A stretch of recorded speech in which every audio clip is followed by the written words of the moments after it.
نحمدہ و نصلی علی رسولہ الکریم اما بعد فاعوذ باللہ من الشیطان الرجیم بسم اللہ الرحمن الرحیم۔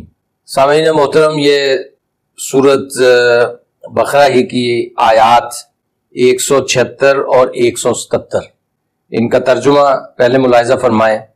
ذالک بأن اللہ، یہ سارا معاملہ اس وجہ سے ہوا کہ ان اللہ نزل الکتاب بالحق، کہ اللہ نے جو کتاب اتاری وہ تو حق پر مبنی تھی۔ وَإِنَّ الَّذِينَ اخْتَلَفُوا فِي الْكِتَابِ لَفِي شِقَاقٍ بَعِيدٍ، لیکن جن لوگوں نے اس کتاب میں اختلاف کیا وہ دور دراز کے اختلافات میں پڑے ہوئے ہیں۔ یہ دور دراز کے اختلافات کیا ہیں اور اس میں ہمارے لیے کیا رہنمائی ہے، وہ میں تشریح میں آپ کی خدمت میں پیش کروں گا۔ فی الحال اگلی آیت کا ترجمہ، جو سورۃ بقرہ کی آیت نمبر 177 ہے، 177، اور اسے آیت بر بھی کہتے ہیں کیونکہ اس آیت کے اندر بر ہی کی وضاحت کی گئی ہے۔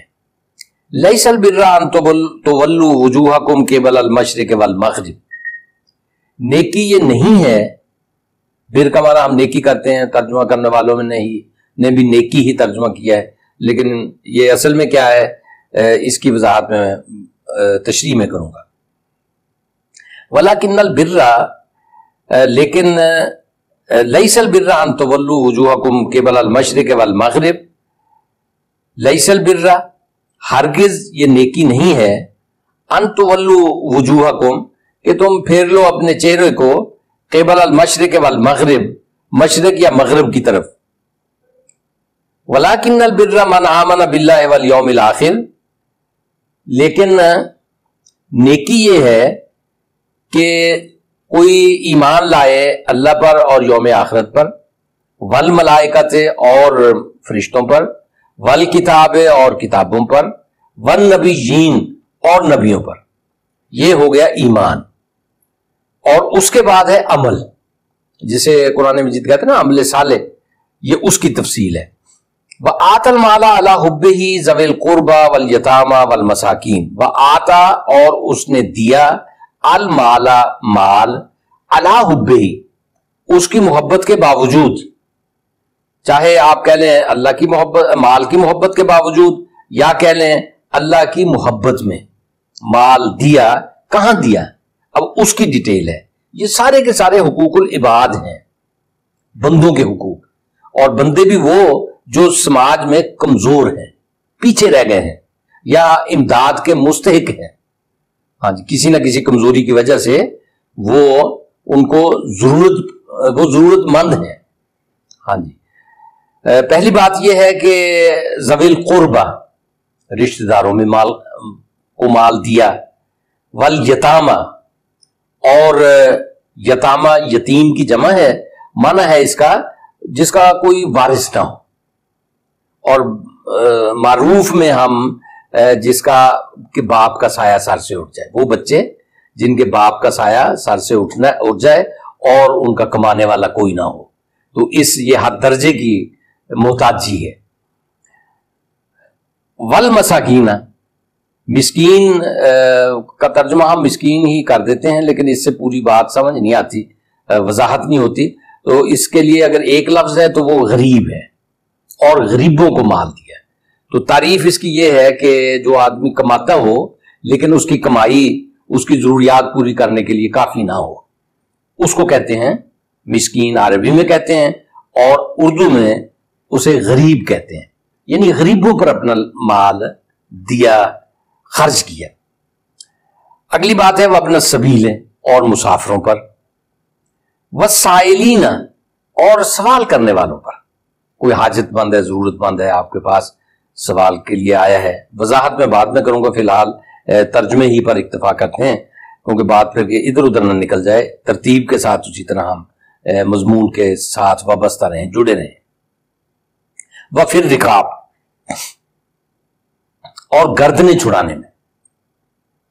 وَفِي الرِّقَابِ تو ہو گیا رقاب، یعنی گردنوں میں، مراد کیا ہے؟ گردنیں چھڑانے میں۔ اور مزید اس کی وضاحت کیا ہوگی؟ انسانوں کو آزادی دلانے میں مال خرچ کیا۔ یہ ہو گئے مال کے ذرائع کہ کہاں کہاں پہ مال خرچ کرنا ہے. آپ دیکھیں گے کہ سارے بندگان خدا پہ اپنا مال خرچ کیا. یہ ہے اللہ کی نظر میں حقیقی نیکی پر گامزن.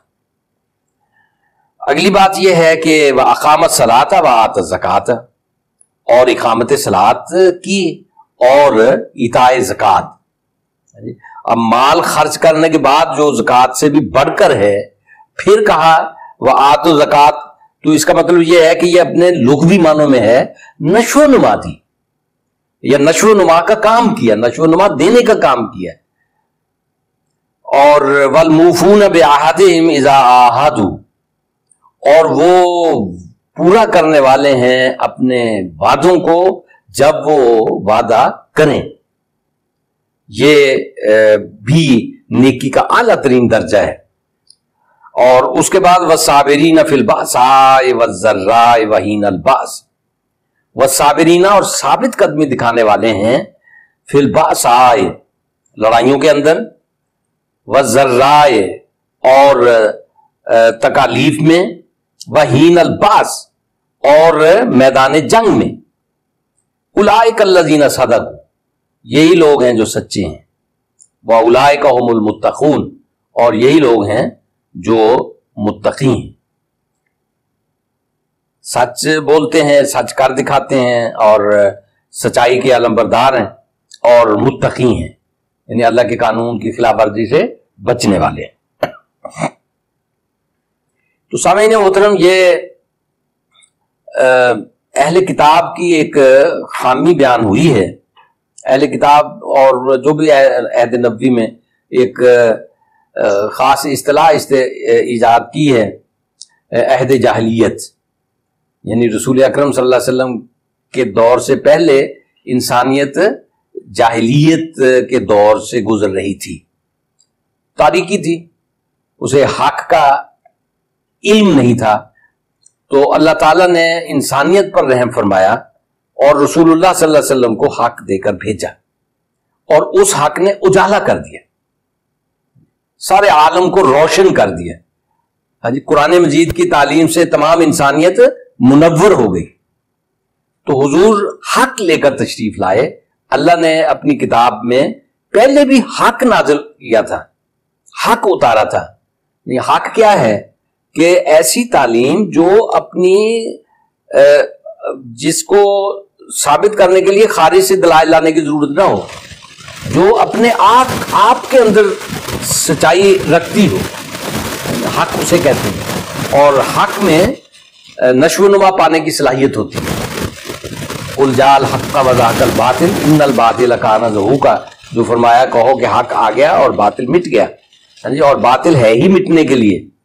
تو حق کے اندر صلاحیت ہوتی ہے ثبات کی، جڑیں پکڑنے کی، اور پھیلنے کی، وسعت اختیار کرنے کی.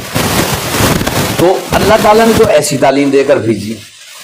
لیکن بعد میں پھر جو لوگ اس تعلیم کے حامل بنتے ہیں، اہل کتاب میں بھی تھے اور عہد نبوی میں مشرکین مکہ میں بھی تھے، تو انہوں نے اصل کتاب کو تو گم کر دیا، اصل تعلیم کو گم کر دیا. یہ جو حق تھا نا، جس کی بنیاد پہ نشو و نما کا عمل ہونا تھا اور قوم نے پرورش پانی اور پروان چڑھنا تھا، اس کو تو انہوں نے نظر انداز کر دیا. اور کس میں پڑ گئے؟ دور دراز کے اختلافات میں پڑ گئے، اور اختلافات میں ایسے پڑے کہ ان کی ہوا اٹھ گئی، حقیقی تعلیم ان کی نظروں سے اوجھل ہو. اور وہ کتاب کے ذریعے تو بلندی پہ فائز ہوئے تھے، لیکن دور دراز کے اختلافات نے انہیں پستی کے اندر ڈال دیا، دھکیل دیا. اور پستیوں میں پڑے ہوئے وہ جب ان کے سامنے حق آیا تو انہوں نے حق کو پہچاننے ہی سے انکار کر دیا، منکر ہو گئے اور اس کے باغی بن گئے. یہ ان کے ساتھ بھی ہوا اور یہی کچھ ہمارے ساتھ بھی ہوا، کیونکہ رسول اللہ صلی اللہ علیہ وسلم نے فرمایا تھا نا کہ تم بھی اہل قدم کے نقشے کا پا پہ چلو گے، یعنی حتیٰ کہ اگر وہ کسی گو کی بل میں گھسے ہیں تو تم بھی اس کے اندر گھسو گے. یعنی اس درجے میں ان کی خامیاں تمہارے اندر بھی آ جائیں گی، مراد یہ تھی. چنانچہ اہل کتاب کی جو خامیاں قرآن مجید نے بیان کی ہیں، مشرکین مکہ کی جو خامیاں قرآن مجید نے بیان کی وہ ساری کی ساری ہمارے اندر پائی جاتی ہیں.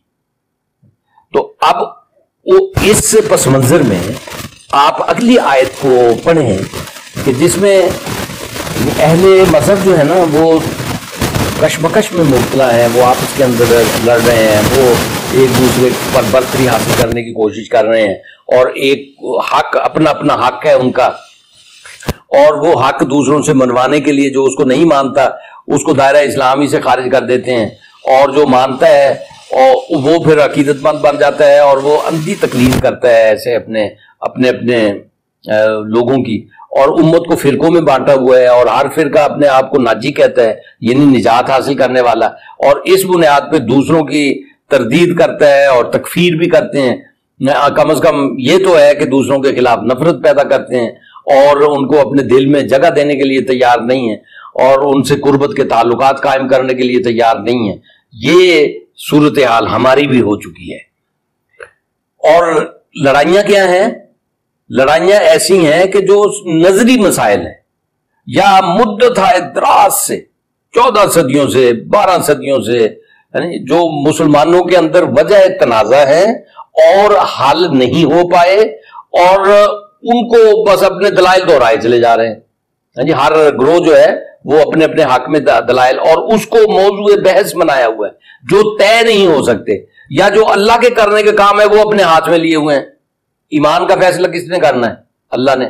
لیکن یہاں پہ ارباب مذہب نے اپنے ہاتھ میں لیا ہوا ہے، تو کسی کو ایمان کا سرٹیفکیٹ دیتے ہیں اور کسی کو ایمان سے خارج کر دیتے ہیں. اسی طرح جنت اور جہنم کا فیصلہ کس نے کرنا ہے؟ اللہ نے. لیکن ہمارے مذہب ارباب مذہب نے وہ بھی اپنے ہاتھ میں لیا ہوا ہے، کسی کو جنتی ڈکلیئر کر دیا، کسی کو جہنمی بنا دیا. ہاں جی، اور ایسا پھر پکا کہ جو اس کی بات نہ مانے، اس پر ایمان نہ لائے، وہ راندہ درگاہ ہو جاتا ہے، اس کے خلاف نئے طوفان کھڑے کر دیے جاتے ہیں، توہین کا الزام لگا دیا جاتا ہے. تو اس نوعیت کے مسائل میں ہم مبتلا ہیں. اس پس منظر میں آپ دیکھیں کہ قرآن مجید آپ کو کس راستے پر ڈالنا چاہتا ہے.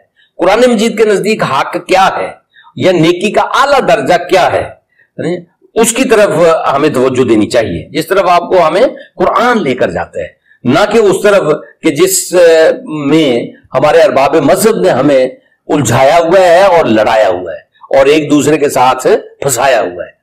تو اس سے ہم نکلیں اور قرآن مجید کے راستے پر آئیں. قرآن مجید کا راستہ کیا ہے؟ بڑا آسان، بہت ہی سادہ اور بڑا مفید. ہاں جی، یہ دیکھیں گے آپ کہ نیکی یہ نہیں ہے کہ بھی مشرق کی طرف رخ کرنا ہے یا مغرب کی طرف رخ کرنا ہے، تو یہ فیصلہ نہیں ہو سکتا. اور اللہ نے کیا کہا کہ خانہ کعبہ کی طرف رخ کرنا ہے، بس ایک خانہ کعبہ ہمارا طے ہو گیا، تو جو اہل قبلہ ہیں وہ سب مسلمان، بس اہل قبلہ سب مسلمان. اور ایمانیات کی تفصیل بتا دی کہ نیکی کے اعلیٰ درجے پر فائز وہ ہے جو اللہ پر ایمان رکھتا ہے، آخرت کے دن پر ایمان رکھتا ہے، ملائکہ پر ایمان رکھتا ہے، کتاب پر ایمان رکھتا ہے اور نبیوں پر ایمان رکھتا ہے. یہ ایمانیات ہیں جی قرآن مجید میں، ہر جگہ یہی بیان ہوئی ہیں. اور ایک اضافی جو ایمان مفصل میں ایک جملہ اور ایڈ ہے، وہ کیا ہے؟ وَالْقَدْرِ خَيْرِهِ وَشَرِّهِ مِنَ اللَّهِ تَعَالَى، کہ خیر اور شر کا پیمانہ جو ہے وہ بھی اللہ کا دیا ہوا ہے، اور خیر اور شر کے اور کسی معیار کو ہم نہیں مانتے. یہ ایمان باللہ ہی کی تشریح ہے، اور کوئی نئی بات نہیں ہے. ایمان باللہ میں یہ بھی شامل ہے، جب آپ اللہ تعالیٰ کو قادر مطلق مانتے ہیں اور ہادی اعظم مانتے ہیں، ہادی واحد ہادی مانتے ہیں، اور اس کی آئی ہوئی تعلیم کو حرف آخر جانتے ہیں، تو اس نے جو کچھ بیان فرما دیا وہ ٹھیک ہے.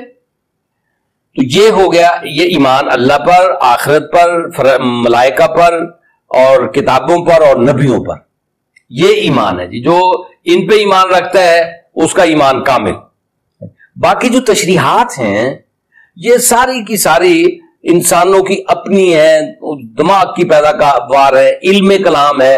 تو یہ اہل علم ان میں پڑھیں، بحثیں کریں، لیکن ان کی بنیاد پر جو انسانوں نے سوچا ہے نا، انسانوں نے جو سوچا اس کی بنیاد پر کسی کو اہل ایمان میں شامل کرنا اور کسی کو اہل ایمان سے خارج کرنا، یہ انسانوں کا کام نہیں ہے. یہ انسان انحراف کرتے ہیں اللہ کی اس تعلیم سے جو اس نے آسان بنا کر پیش کیا ہے اپنے بندوں کے لیے. تو ایمانیات ہو گئی. اب اس کے بعد عمل آ گیا. ان الذین آمنوا وعملوا الصالحات، تو جو لوگ ایمان لائے اور جنہوں نے عمل صالح کیے وہ مومن ہیں، اللہ کی رضا کے مستحق ہیں، جنت میں جائیں گے، ان کے لیے خوشخبریاں ہیں. تو عمل صالح کی تھوڑی سی ڈیٹیل دیکھ لیں کہ عمل صالح کی ڈیٹیل جو ہے وہ ہے انسانوں کے ساتھ حسن سلوک، انسانوں کے حقوق کی ادائیگی اور کمزوروں کے ساتھ بھلائی. مال خرچ کرنا، مال آت المال علی حبہ، مال کی محبت کے باوجود مال خرچ کرنا. دل کے اندر خواہش ہے کہ میرے پاس رہے، جمع رہے اور میں اس پہ سانپ بن کے بیٹھوں. وہ کیا ہے کام، دام بنائے کام. جتنے دام زیادہ ہوں گے اتنے کام زیادہ بنیں گے. لیکن یہ انسانوں کی خود غرضیاں ہیں، یہ جملے خود غرضیوں کی پیداوار ہیں. لیکن اللہ کیا فرماتا ہے؟ اللہ کہتا ہے جس نے مال دیا، مال لیا نہیں، مال دیا. ہاں جی، اللہ دینے والا بناتا ہے، مومن کو دینے والا بناتا ہے. اللہ کی اپنی شان بھی یہی ہے، اللہ مال لیتا نہیں ہے بلکہ دیتا ہے. لہذا بندوں کو بھی دینے والا ہونا چاہیے، لینے والا نہیں. کسی کے مال پہ نظر مت رکھیں، کسی کی کمائی پہ نظر مت رکھیں. یہ جو جہیز کی صورت میں مال آنا ہے نا، اس پہ بھی نظر مت رکھیں. اس نے ہمارے معاشرے کو فساد میں مبتلا کیا ہوا ہے، ہماری عورت کے مقام کو خاک میں ملا دیا ہے. بڑا جہیز لائے گی، جہیز پہ بھی نظر مت رکھیں. دینے والے ہوں آپ، بڑا بنایا ہے اللہ نے آپ کو. اور نیکی کا اعلیٰ درجہ یہ ہے کہ آپ کا ہاتھ ایسے نہ ہو، ایسے ہو، دینے والے ہوں. اللہ کے رسول صلی اللہ علیہ وسلم نے بھی حدیث میں ارشاد فرمایا الید العلیٰ خیر من الید السفلی، کہ دینے والا ہاتھ لینے والے ہاتھ سے بہتر ہے. لہذا مومنوں کو دینے والا ہونا چاہیے. ہاں جی، یہ نہیں آپ کی اپنی شخصیت ہے، آپ کا اپنا فیصلہ ہے، آپ کب اپنے آپ کو بڑا بناتے ہیں اور اللہ کے ہاں بڑے بن جاتے ہیں تو بڑے رتبے پاتے ہیں. یہ آپ کے اپنے فیصلے پہ منحصر ہے. آپ کا فیصلہ یہ ہو کہ میں نے لینا نہیں ہے کسی سے، نہ محتاج، نہ ٹھگ کے، نہ کسی اور طریقے سے، بلکہ آپ دینے والے ہوں. جب آپ دینے والے ہوں گے اللہ آپ کو دے گا. ہاں جی، ایسا نہیں ہے کہ اللہ تعالیٰ آپ کو محروم کرے، نہیں. جب آپ مخلوق خدا کی خدمت کریں گے اللہ آپ کو رنگ لگائے گا. ہاں جی، آپ کو پھلائے گا، بڑھائے گا. تو مال دینا ہے کہاں پہ؟ نمبر 1 اپنے رشتہ داروں پہ مال خرچ کرنا، نیکی کا اعلیٰ ترین درجہ. اس میں لڑو، اس میں جد و جہد کرو، اس میں مقابلہ کرو. یہاں ہم ڈھیری ہو جاتے ہیں. یہاں ہمارے ہاں کیا ہے؟ شریکے نو اگ لگ دی. اندازہ کرو شریکے نو کیوں اگ لگے ہوئی. ہم تو اسلام تو کوآپریشن سکھاتا ہے، اپنے رشتہ داروں کو اوپر اٹھاؤ. ہاں، ان کو جو پیچھے رہ گئے ہیں انہیں آگے بڑھاؤ اور اپنا مال ان پر خرچ کرو جو مال کی محتاجی کی وجہ سے پیچھے نہ رہ جائیں، مال کی کمی کی وجہ سے پیچھے نہ رہیں. رشتہ دار کس لیے ہوتے ہیں؟ رشتہ دار اس لیے تو ہوتے ہیں کہ ہاتھ پکڑیں. ہاں جی، مضبوطی کے ساتھ ان کو آگے بڑھانے کے لیے اپنا کردار ادا کریں. رشتہ دار اس لیے نہیں آتے کہ ٹانگیں کھینچیں، ایویں مقابلہ بازی لگائے رکھیں اور دوسروں سے آگے بڑھنے کی کوشش کریں، مطلب گھٹیا طریقوں سے. خیرات میں آگے بڑھنے کی کوشش کریں. یہ تو اللہ تعالیٰ نے اس کی ترغیب دی ہے، فاستبقوا الخیرات، نیکیوں کے کام میں آگے بڑھیں، ایک دوسرے کے ساتھ سے سبقت لے جانے کی کوشش کریں. یہ مقابلے کا میدان ہے. تو رشتہ داروں پہ خرچ کریں. پھر اور کس پہ خرچ کریں؟ یتیموں پہ. یتیم ہمارے ہاں جن کا باپ کا سایہ سر سے اٹھ جائے اسے یتیم کہتے ہیں. لیکن اس کو تھوڑا سا اور بڑھا لیں، اکیلا تنہا جس کا کوئی والی وارث نہ ہو. تو ظاہر ہے کہ جب بڑے ہو جائیں گے پھر تو سارے اپنے قدموں پہ کھڑے ہو جائیں گے. لیکن جو بچے ہیں وہ جن کے باپ جن کا سایہ سر سے اٹھ گیا ہے، حضور صلی اللہ علیہ وسلم نے فرمایا کہ شفقت کریں، یتیم پہ شفقت کریں اور ان پہ مال خرچ کریں اور ان کو احساس نہ ہونے دیں کہ ان کا کوئی نہیں رہا. اللہ نے انسانوں کو کس لیے پیدا کیا ہے؟ تاکہ وہ ان کے بنے. ہم کہتے ہیں نا کہ جن کا کوئی نہیں ہوتا ان کا خدا ہوتا ہے. خدا کے بندے بھی اسی صفت کے حامل ہوتے ہیں کہ جن کا کوئی نہیں ہوتا خدا کے بندے ان کے بنتے ہیں، کیونکہ خدا کی تعلیم ہے. اللہ نے حکم فرمایا ہے کہ بھئی یتیموں کے سر پہ ہاتھ رکھو، ان کی ضروریات پوری کرو، ان کے لیے زندگی کے سامان مہیا کرو. تو یہ نیکی کا اعلیٰ ترین درجہ ہے. اس میں اپنا وہ مسابقت دکھاؤ. یہ جو تم جن مسائل میں گھرے ہوئے ہو نا اپنے طور پہ نظری قسم کے مسائل پیدا کیے ہوئے ہیں, تو ان مسائل سے آپ قوم کو آگے نہیں لے جا سکتے. ہاں جی, ان مسائل سے تو یہی پسماندگی ملے گی, پستی ملے گی, جب حقیقی مسائل کی طرف آپ کی توجہ نہیں ہوگی اور خیالی مسائل جو ہے نا وہ آپ نے آگے کھڑے کیے ہوئے ہوں گے, تو پھر کیا ہوگا؟ یتیم اور پھر آگے مسکین. مسکین کے لفظ میں نے ترجمے میں وضاحت کی ہے, اس کا معنی غریب ہے. غریب جو کماتا ہے لیکن اس کی کمائی پوری نہیں پڑتی, تو اس کا سہارا بنے. اور یہ اخوت ہے ماشاءاللہ, الخدمت ہے, اور اس کے علاوہ ہماری تنظیمیں ہیں فلاح عامہ کا کام کرنے والی, جنہوں نے قرض دے دے کے لوگوں کو کھڑا کر دیا ہے اپنے قدموں پر.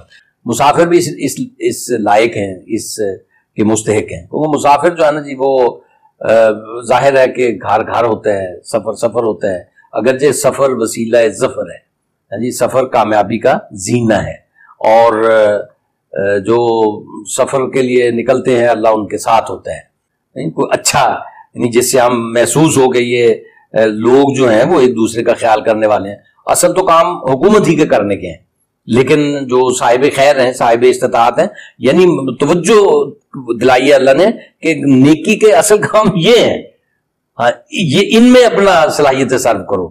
تو یہ آپس میں لڑا کے لوگوں کو اور اپنا پیسے بٹور کے یہ کام نہ کرو. یعنی مذہبی رہنما اس کام کے لیے ہونے چاہیے کہ لوگوں کی آسانیوں کے لیے وہ کام کریں. اچھا جی, اگلی بات یہ ہے کہ وسائلین, سوال کرنے والے. سوال کرنے والے مطلب یہ ہے کہ جو ہم عام حالات میں ایک دوسرے سے سوال کرتے ہیں نا کہ بھی کسی کا کوئی قرض کے نیچے آ گیا ہے, کسی کا کاروبار کے لیے ضرورت پڑ گئی ہے, تو یہ ہیں سوال کرنے والے. یہ جو پھرتے ہیں نا سڑکوں کے اوپر, یہ سائل نہیں ہیں, یہ بھکاری ہیں. انہوں نے پیشہ بنا لیا ہے اور عام مزدور سے زیادہ کما کے لے جاتے ہیں, ہماری جیبوں سے نکلوا کے, آپ کی جیبوں سے نکلوا کے. تو یہ اسلام ہوگا, اسلامی حکومت ہوگی تو ان پہ پابندی ہوگی. ان کو اٹھا کے پناہ گاہوں میں پہنچا دیں, وہاں کھانا وانا کھلائیں, یا ٹرین کریں اور ٹرین کر کے پھر ان کو روزگار پہ لگا دیں. تو یہ تو وہ کریں نا کہ جس کو اپنے عوام سے محبت ہو اور قوم کو قوم بنانا مقصود ہو. لیکن جنہوں نے صرف کھانا پینا ہے تو وہ ان کے پیش نظر یہ کہاں ہوگا. لہٰذا یہ سننے والے اس بات کو نوٹ کریں ذہن میں کہ اپنی قوم بنانے کے لیے قوم کے افراد کو باعزت بنانا چاہیے. وہ ہاتھ پھیلانے والا وہ معزز نہیں ہوتا. اچھا, اسی طرح سے اگلی بات جو ہے نا وہ پھر رقاب. عام طور پہ تو اس کا ترجمہ کیا جاتا ہے کہ غلامی سے آزادی دلانے کے لیے مال خرچ کریں. نیکی کا اعلیٰ ترین درجہ یہ ہے. لیکن آپ کہتے ہیں جی چونکہ غلامی ختم ہو گئی ہے اس لیے قیدی جو جرمانہ ادا نہ کرنے کی وجہ سے قید میں پڑے ہوئے ہیں ان کو آپ آزاد کروا لیں جیلوں سے, تو اللہ تعالیٰ ثواب عطا فرمائے گا. تو یہ اصل میں دنیا کو نہ سمجھنے کی وجہ سے ہم, یا اپنے تک محدود رہنے کی وجہ سے اس قسم کی تعبیریں کرتے ہیں اس کی. رسول اللہ صلی اللہ علیہ وسلم آئے تو تمام انسانوں کو آزادی دلانے کے لیے آئے. ٹھیک ہے جی. اب ساری دنیا تو آزاد نہیں ہے, اب بھی انسان کسی نہ کسی درجے میں کسی نہ کسی طریقے سے جی غلامی میں جکڑے ہوئے ہیں. کوئی کہیں ڈکٹیٹرز ہیں, کہیں بادشاہ ہیں, کہیں کا نظام ایسا ہے کہ جس نے انہیں غلامی میں جکڑا ہوا ہے. اور وہ اس نے لینن نے نعرہ لگایا تھا, کارل مارکس نے, دنیا بھر کے کسانوں اور مزدوروں متحد ہو جاؤ. تو یہ امام خمینی نے نعرہ لگایا, دنیا بھر کے مظلوموں متحد ہو جاؤ. تو جب ہم اسلام کہتا ہے کہ اپنے مال کو غلامی سے غلاموں کو غلامی سے آزادی دلانے کے لیے مال خرچ کرنا ہے, تو اور یہ بہترین نیکی ہے, تو اس طرف لوگوں کو جد و جہد کرنی چاہیے. تو اس کا مطلب یہ ہے کہ آپ اپنے سماج میں دیکھیں کہ جو بیچارے جھگڑے ہوئے ہیں, قرضوں میں جھگڑے ہوئے ہیں, اور پھر یہ جو تحریکیں ہیں عالمی سطح پر, مسلمان غلامی میں جکڑے ہوئے ہیں, کشمیر کے مسلمان غلام بنا کے رکھے ہوئے ہیں, فلسطین کے مسلمان غلام بنا کے رکھے ہوئے ہیں, یا ڈکٹیٹرشپس مسلط ہیں اور وہ لوگ اپنی آزادی کے لیے جد و جہد کر رہے ہیں. تو ایسے لوگوں کو فیڈ کرنا, فنڈنگ دینا اور پیسے دینا, مال خرچ کرنا ایسے لوگوں پہ, یہ قانون کے دائرے کے اندر رہتے ہوئے یہ بھی ضرورت ہے. آج کل چونکہ یہ دہشت گردی کے پیچھے پڑی ہوئی ہے دنیا, امریکہ کو ذرا سیک لگا نا, اس نے اقوام متحدہ سے قرارداد پاس کروا کے تو دہشت گردی کے خلاف پاکستان کو بھی جکڑا ہوا ہے، اور وہ بھی اپنا قوانین ایسے بنا رہا ہے کہ جس سے، اس لیے میں اس پس منظر میں کہہ رہا ہوں قانون کے دائرے کے اندر رہتے ہوئے اخلاقی، moral and financial and political support مہیا کریں جو غلام بنا کے رکھے گئے ہیں ان کے لیے. تو یہ تعبیر ہے اس کی. اور اس کے بعد یہ اقامت صلاۃ اور ایتاء زکوٰۃ، یہ سب سے اعلیٰ درجے کی نیکی ہے جو آپ کے اندر اتحاد پیدا کرتی ہے، آپ کی معیشت کو مضبوط بناتی ہے. اور اس کے بعد عہد کرنا، پورا کرنا. جب وعدہ کریں تو وعدہ پورا کریں. یہ نہ کہیں کہ وعدے کون سا قرآن اور حدیث ہوتے ہیں. قرآن اور حدیث میں حکم ہے کہ وعدہ پورا کیا جائے. اور نیکی کا اعلیٰ درجہ یہ ہے، ان میں نہ پڑے اور جھگڑے جس میں آپ فرقہ واریت میں مبتلا ہو کر کوئی شیعہ، کوئی سنی، کوئی وہابی، کوئی دیوبندی، کوئی بریلوی اور کوئی اہل حدیث اور ایک دوسرے کے پیچھے پڑے ہوئے ہیں. یہ مسائل نہیں ہیں ہمارے. یہ نیکی کے اعلیٰ کام ہیں کہ آپ وعدے کو پورا کرنے والے ہوں. آپ کا سماج اور یہ سیاستدان وعدے کر لیتے ہیں اور بعد میں بھول جاتے ہیں. الیکشن میں آتے ہیں آپ کے پاس اور آپ کو بڑے بڑے سبز باغ دکھاتے ہیں، لیکن آتے کب ہیں؟ پھر جب اگلا الیکشن ہو. تو بھائی وعدہ کیا ہے تو پورا کرو. اور اس کے بعد پھر ثابت قدمی ہے ہر حال میں، غریبی میں، امیری میں، خوشحالی میں، بدحالی میں، میدان جنگ میں، جد و جہد میں، کشمکش میں، ہر جگہ پہ ثابت قدمی. یہ ہے نیکی کا اعلیٰ ترین درجہ. تو یہ لوگ ہیں سچے اور یہ لوگ ہیں متقی. اس لیے دیکھیں اگر ہم ان اوصاف کو اپنا لیں نا تو ہم قومی سطح پہ کہیں بلندی پہ چلے جائیں گے، کہیں اونچے سے اونچے مقام پہ فائز ہو جائیں گے. تو اللہ تعالیٰ ہمیں توفیق عطا فرمائے، اور اللہ سے دعا بھی مانگیں اور اپنے طور پہ عہد کریں کہ ہمیں اس قرآن کے بتائے ہوئے راستے پہ رہنا ہے، تو لڑانے والوں کے پیچھے نہیں لگنا ہے. وآخر دعوانا الحمدللہ رب العالمین.